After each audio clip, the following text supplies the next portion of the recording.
다시 한번 진심으로 축하드리고, 사실 이 자리에 와서 제가 깜짝 놀란 게 있습니다. 2달도 안 되는 짧은 기간 내에 어떻게 제주도에서는 존재도 없고 이름도 없는 대한애국당이 1100명의 당원을 확보해서 이렇게 화려하고 거창한 그리고 활기찬 그러한 창당대회를 하고 있는지 저는 너무너무 의아합니다. 지금도 해석이 잘 안 됩니다. 저희들은 여러분들 아시는 것처럼 4.3을 완전히 민중항쟁으로 만들어버리고 있는 좌파의 땅입니다. 저희들이 4.3의 진실을 찾기 위해서 짧은 기간 동안 노력해봤지만은 도저히 안 되는 일들이 너무 많았었는데 어떻게 이렇게 불가능한 일들을 그 짧은 기간 내에 우리 남은옥 창당위원장님 새로 선출되셨지만 그 다음에 문대탄 상임 고문님 그 외 당원 여러분들이 잘 안 들립니까? 그 왜 잘 안 들리지? 마이크가 나쁜가? 내가 나쁜가? 들립니까? 감사합니다. 그 짧은 시일 내에 이러한 그 일들을 해내신 걸 보면서 모세의 기적이라는 게 바로 이런 거구나. 정말 여러분들 수고하셨고 축하를 드립니다. 그 저희들이 제주도에서 처음에 태극기 집회를 했었다는 말씀을 드렸는데 그때 저희들하고 협력을 해서 같이 참여해 주셨던 분들 가운데 지금 자유한국당이죠. 옛날에 한나라당 거기에 근혜동산 멤버들이 있었습니다. 그분들이 너무 수고를 해주시고 그래서 그 집회가 끝난 한참 후에 그분들하고 만나서 이렇게 좀 정담도 나누고 식사를 할 기회가 있었는데 그때 박근혜 대통령께서 탄핵당하시고 감옥에 가신 것을 너무 슬퍼들 하시는 거예요. 그래서 제가 그 말씀을 드렸습니다. 슬퍼하지 마시라. 지하에 계신 박정희 대통령께서 나라꼴이 되어가는 것을 보시면서 이건 도저히 안 되겠다. 내 딸을 희생시켜서라도 대한민국에서 암약하고 있는 모든 좌파들을 드러내겠다. 하는 그런 생각하셨다고 제가 말씀드립니다. 여러분들 슬퍼하지 마시기 바랍니다. 지금 좌파들이 전부 드러난 거 아닙니까? 정체를 모를 때는 소탕하기 힘들지만은 정체를 알고 나면 소탕하기가 쉽습니다. 우리가 생각지도 않았던 이런 그 대한애국당이 탄생을 하고 소위 좌파의 땅인 제주도까지 와서 오늘 거창하게 이러한 창당대회를 하고 계신 거 아닙니까? 이게 저희들이 한두 달 전에 생각도 못했던 일입니다. 바로 그건 거기 때문에 우리가 슬퍼할 기회가 있으면 우리가 결단을 하자는 거예요. 좀 제가 축사를 하는 사람이 너무 지나치게 말이 나갔는지 모르겠습니다만 이 박근혜 대통령의 그 탄핵을 보면서 저는 그 당시 민주당 당원이었습니다. 제주도 분들 가운데 아시는 분들 계세요. 지난번 선거에 민주당 후보로 출마를 했다가 원희룡 그 한나라당 후보한테 참패를 당했죠. 참패를 당했었는데 그러한 사람이 왜 태극기를 들고 대선 때 조은진 대표께는 죄송합니다.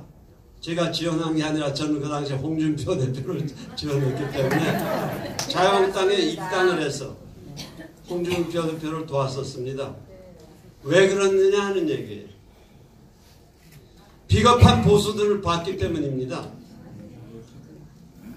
여러분들 잘 아시는 그 펜앤마이크 정규재 대표 아시죠? 네. 예, 제가 서울에서 태극기 집회를 하고 연설을 좀 했더니 불러서 대담을 좀 하자 그래요. 근데 제가 대담할 땐 얘기 안 했지만 사석에서 그 말씀을 드렸어요. 어떻게 10월 26일인가 24일인가요? 10월 24일이 맞죠? 소위 그 JCTV의 손석희 요즘 좀 우리 입에 오르내리고 있죠? 네. 천벌받는 겁니다. 그 정규재 대표한테 물어봤어요. 10월 24일 날 검찰이 발표한 것도 아니고 일개 언론기관이 보도한 내용을 가지고 바로 2달도 안 된 12월 9일 국회에서 탄핵이 의결되느냐는 거예요. 그게 집권당 맞느냐는 거예요. 그게 보수정당들 맞느냐는 거예요. 그러한 분노 때문에 제가 민주당을 버렸던 겁니다. 이제 여러분들께 2가지만 부탁을 드리겠습니다. 하나는 새로운 보수정당으로 여러분들이 태어나시고 집권을 하게 되시면 아니면 집권하기까지의 과정에서라도 절대 비겁하지 않았으면 좋겠습니다. 왜 북한 핵이 두렵습니까? 아니요. 두려운 사람 많죠? 아니요. 김정은이가 남북정상회담을 위해서 서울에 온다는 걸 환영하는 소위 백두충송위원회가 서울에서 작년 11월에 생겼죠. 네. 그 다음 각 지방에서 그런 위원회가 생긴 게 있습니까? 없습니다. 바로 제주에서 금년 1월 4일 날 그런 위원회가 생겼습니다. 김정은이 오면 한라산 방문을 환영한다는 환영준비위원회가 생긴 거예요.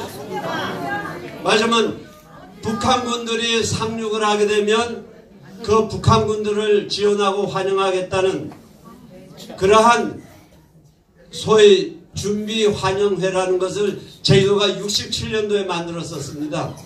그 좌파들이. 그 현상이 지금 재현되고 있는 거예요. 그래서 도저히 안 돼서 저희들 진실도민연대에서 기자회견을 했습니다. 뭐 남측 대통령하고 북측 대표가 합의한 거니까 저희들이 오라가라 할 수는 없고 다만 한라산 땅 밟지 마라.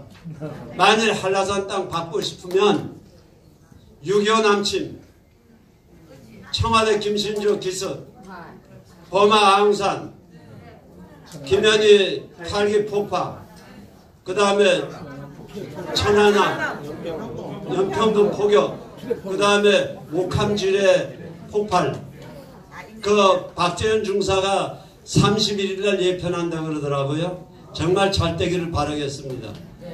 이러한 것들에 대해서 정말 무거운 사과를 한 다음에 발을 디디고 싶으면 디뎌라 그거예요. 그런데 지금 대한민국은 어떻게 하고 있습니까? 북핵이 그렇게 무섭습니까? 6.25 사변 때 얼마나 많은 사람들이 죽었습니까? 우리 설사 핵이 터져서 한 20만 명 정도가 피해를 본다고 가정을 합시다. 그거 두려우면 대한민국을 못 지킵니다. 소위 자유민주주의와 시장경제에 입각한 대한민국을 어떻게 건설을 하고 지금 여러분들 아시지만은 전 세계에서 인구 5천만 이상 되는 나라에서 1인당 GDP가 3만 불이 넘는 나라는 몇 개 나라인 것 같습니까? 전 지구상에. 인구가 몇백만 안 되는 조그만 나라는 10만 불짜리도 있고 그래요. 룩셈부르크처럼. 그러나 여러분들 인구가 5천만 이상이 되면서 그렇게 큰 인구를 가지고 있는 나라가 국민들을 먹여 살리는데 1인당 GDP가 3만 불이 넘는 나라. 몇 개 나라인 것 같아요. 아는 분 안 계세요? 7개. 7개 정확하거든요. 이태리까지 6개 나라가 있었습니다. 근데 드디어 우리나라가 작년에 7번째 나라가 된 거예요. 이런 나라를 누가 만들었습니까? 근데 정말 사생겼다 날 일이 생긴다 그러면 우리는 평화 통일을 원하거든요. 그것도 자유민주주의 통일입니다. 그 외의 것은 전혀 용납할 수가 없는 거예요. 그렇다 그러면 어떤 위험이 왔을 때 핵이 좀 터지면 어떠냐고요. 우리 한 20만 명 죽겠다. 저희들은 나이가 많으니까 자진해서라도 죽겠어요. 아 정말입니까? 북한에 대고 너희들이 핵을 터뜨리는 날 북한은 이 지구상에서 없어지는 날이 되는 거라는 걸 똑똑히 기억하라. 그렇게 강한 정치 집단들, 정치 지도자들이 좀 탄생을 하면 좋겠고 그런 데 있어서 대한애국당에 대한 기대를 저희들이 크게 하고 있습니다. 그리고 4.3에 대한 고마운 말씀입니다. 금년 4월 3일 이전에 우리 조은진 대표께서 국회의사당에서 4.3에 관한 이 세미나를 해주신다 그래서 너무너무 감사했는데, 지금 이외로 여러분들이 동지가 생길 가능성이 많아요. 그 4.3 세미나에 관해서는 제가 오전에 말씀드린 것처럼 트루스 포럼도 그러한 고려를 하고 있다 그랬지만은, 오늘 오전 또 연락을 받았어요. 경찰 유족회에서, 전국 경찰 유족회에서 자기들 4.3 세미나를 하고 싶다. 그래서 제가 잠깐 기다리라고 했거든요. 서로 힘을 모을 분들이 계시니까 잠깐 기다려달라 그런 얘기를 했는데, 어쨌든 여러분들이 중심이 되셔서 4.3의 진실에 대한 재조명을 하고, 그렇게 함으로 해서 4.3의 역사는 제주도의 역사가 아니라 대한민국의 역사고, 대한민국의 건국 역사의 진실을 찾아냈을 때 대한민국이 정말 자유민주주의 국가, 또 자본주의 국가로 건실하게 계속 발전해 나갈 수 있다는 그러한 확신을 가셔서 저희들을 도와주시고 또 저희들과 같이 일을 해주시기 바랍니다. 다시 한번 여러분들 창당대 진심으로 축하합니다.